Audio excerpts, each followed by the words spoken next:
గురు పౌర్ణమను పురస్కరించుకుని వనపర్తి జిల్లా కొత్తకోట పట్టణ కేంద్రంలోని దత్తాత్రేయ స్వామి గుడిలో వేడుకలను ఘనంగా నిర్వహించారు. ఈ కార్యక్రమంలో మహిళలు పెద్ద సంఖ్యలో పాల్గొన్నారు. ఈ సందర్భంగా భక్తులను ఉద్దేశించి పండిత కృష్ణ కిషోర్ మాట్లాడుతూ ప్రపంచంలోనే మొట్టమొదటి గురువు దత్తాత్రేయుడని, నమ్ముకున్న వారిని దత్తాత్రేయుడు దత్తత తీసుకుంటాడన్నారు. ఈ జీవితంలో ప్రతి ఒక్కరికి ఒక గురువు ఆదర్శంగా ఉంటాడని, తల్లిదండ్రుల మొట్టమొదటి గురువులని, మనకు కావలసిన సంస్కారాన్ని ప్రాథమికంగా వారు అందజేస్తారని తెలిపారు. ఈ కార్యక్రమంలో అలంపూర్ మాజీ శాసనసభ్యులు రావుల రవీంద్రనాథ్ రెడ్డి, దేవాలయ కమిటీ చైర్మన్ వేణుమూర్తి తదితరులు పాల్గొన్నారు.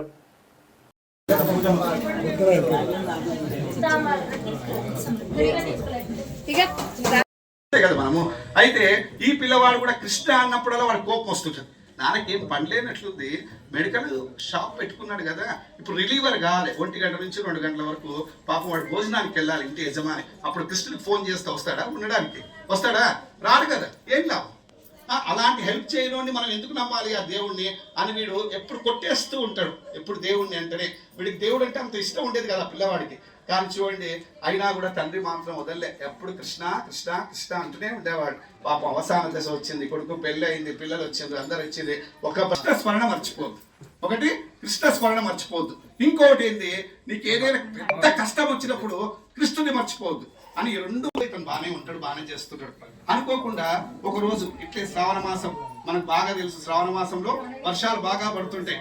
అనుకున్న వర్షం బాగా పడితే ఏమైతుంది, ఆటోమేటిక్గా కరెంట్ పోతుంది, అవునా కాదా? అది రాత్రి చీకటి సంధ్యావేళ పాపం ఒక పిల్లగాడు పరిగెత్తుకుంటూ వస్తాడు. పరిగెత్తుకుంటూ వచ్చి, సార్ సార్ సార్ నాకు మా అమ్మకు బాగా దగ్గు ఉంది, నాకు ఒక టానిక్ కావాలి సార్ అంటాడు. అందుకే అప్పుడే ఫ్రిడ్జ్ మీద కరెంట్ పోయి ఉంటుంది. అప్పుడే పోతే ఫ్రిడ్జ్ మీద ఒక చిన్న బాటిల్ ఉంటుంది.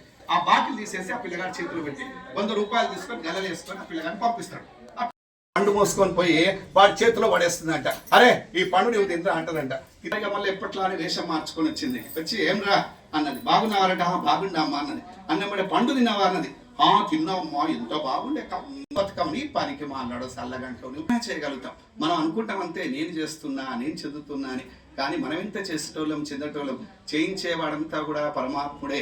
ఆ పరమాత్ముడు ఏ రూపకంగా చేయిస్తాడు అంటే గురు రూపకంగా చేయిస్తాడు. ఆ గురువు అనేవాడు మనకు చక్కని వాడై దొరికింది అనుకోండి, మనం ఏదైనా కూడా మనం సాధించగలుగుతాం. అందుకొరకే చాలా మంది ఏం చెప్తూ ఉంటారు, సాక్షాత్ స్వామి చెప్పిండు, ఒక్కసారి గురు చరిత్ర చదవండి అని. గురు చరిత్ర చదివితే మనకుండే కల్మశాలన్నీ వెళ్ళిపోతాయండి. ఎంత మంచి పుస్తకం, విద్యాబుద్ధులు నేర్చుకొని మంగళకరంగా ముందుకు వెళ్ళాలి అంటే మన దత్తాత్రేయ స్వామిది సిద్ధ మంగళ స్తోత్రం చేయండి, అంతా మంగళం అవుతుంది. ఖచ్చితంగా మీరు ఏదనుకుంటే ఆ కోరిక నెరవేరుతుంది. ఇది మాత్రం నేను గురుపూర్ణం రోజు ప్రత్యేకంగా చెప్తున్నాను. ఎందుకంటే సిద్ధమంగళ స్తోత్రంలో అంత గొప్పతనం ఉందండి. చేసేవాడికి తెలుస్తుంది ఆ విషయం. ఎంత గొప్పతనం అంటే మామూలు విషయం కాదు. కానీ చేసేది ఎలా ఉండాలి, శ్రద్ధగా ఉండాలి.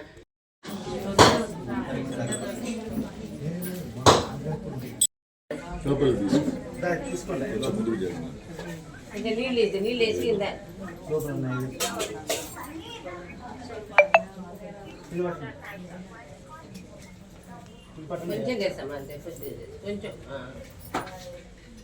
ఓం గోర్భోస్వహ తకరరేన బర్గోరేన జోయన పుటహద ఓం నడస్వహ ఆవనస్వహ ఓం నస్వహ ఓం బ్రహ్మణస్వహ ఆమ దేవ దేవన సుర పరమేశ్వర పదం ధ్యాన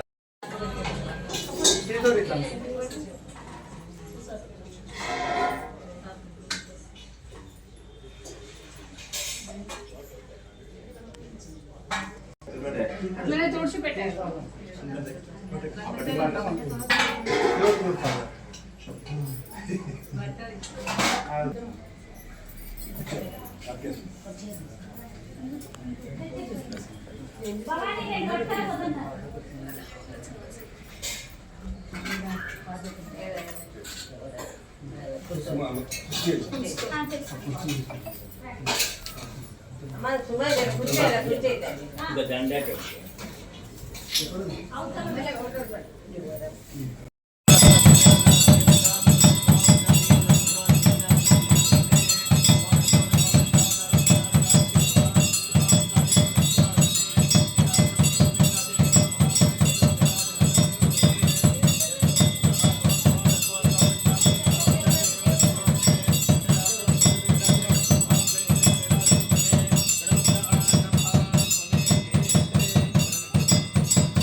అక్కడ ఈ నుంచి ఆడు వరకు లైన్లో నిలబడ్డారు.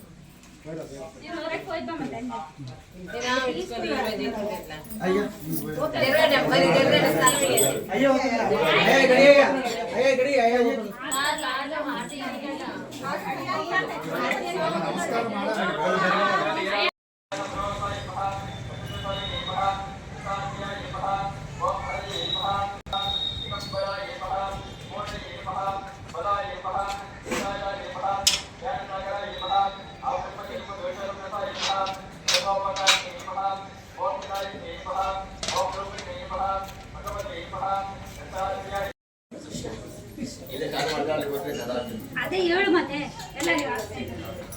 ఎవరి ఫోన్ వాళ్ళు అట్లే పెట్టుకోవాలి లాస్ట్ ఫోన్.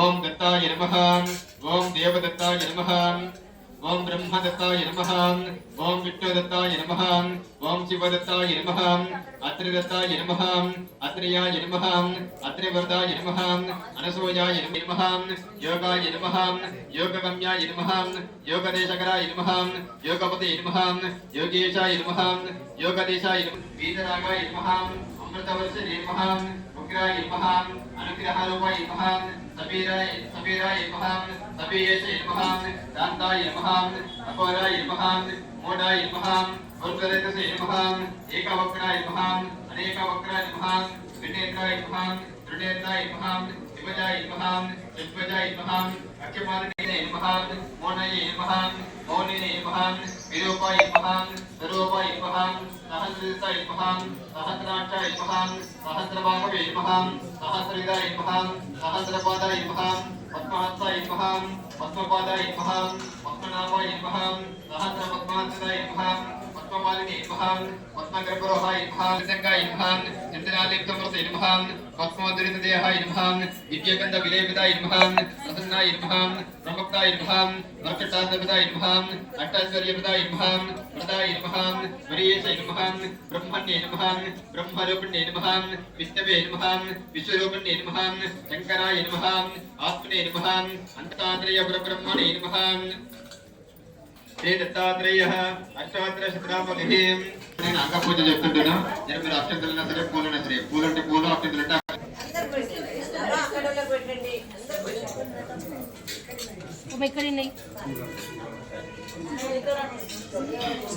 ఓం శ్రీ దత్తాత్రేయ అష్టాదశశతనామభిः అయ్యా అందరూ మీ దగ్గర లేనంలో ఒక కూర్చున్నాడా తమకు సైలెంట్ కూర్చున్నాడు అందరూ.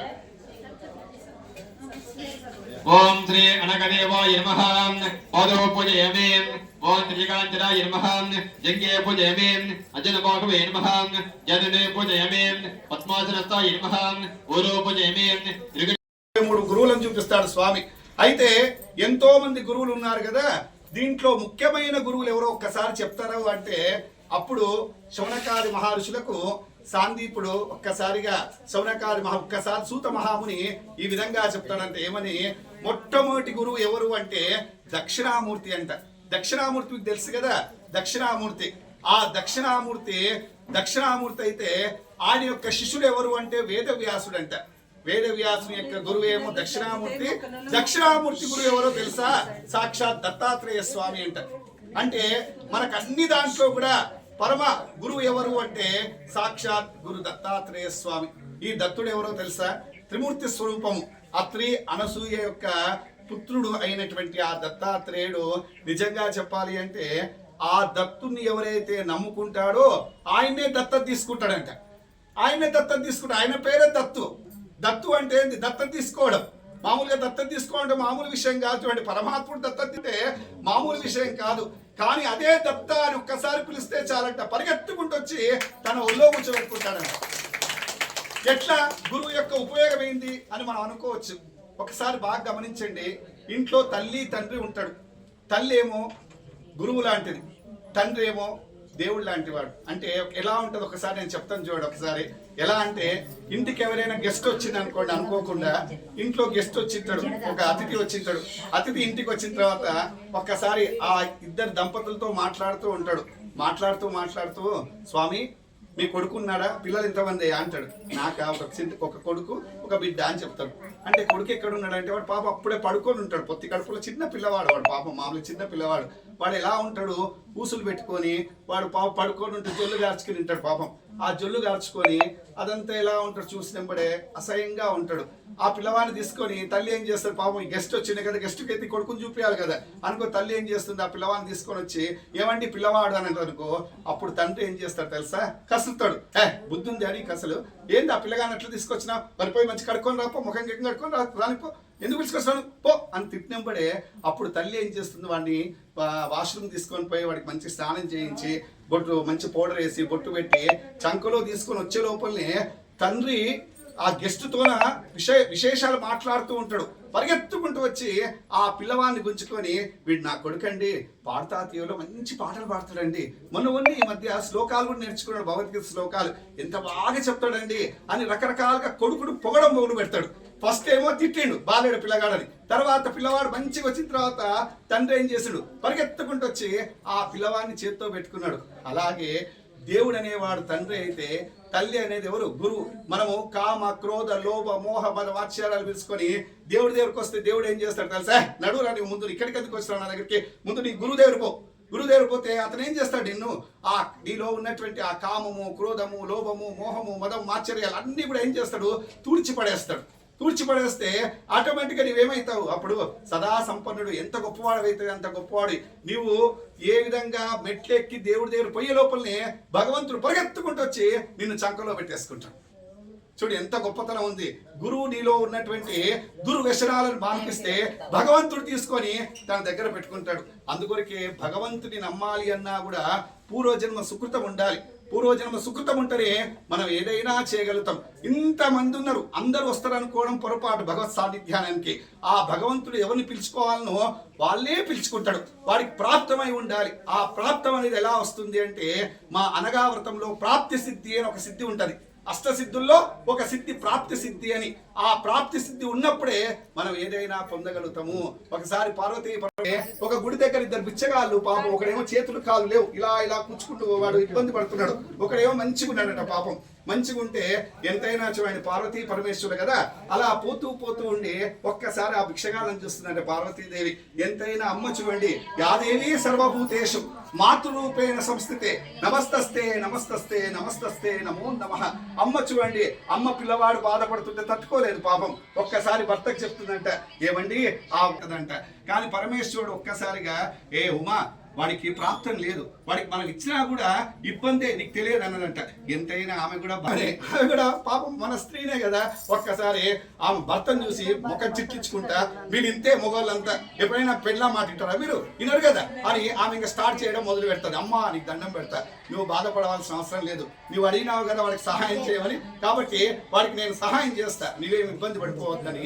ఆ పరమేశ్వరుడు ఒక్కసారి ఇలా పక్కకు చూసినట్ట, చూసినప్పుడే అక్కడ బుట్ట నిండా పండ్లు ఉన్నాయంట, రకరకాల పండ్లు ఉన్నాయి.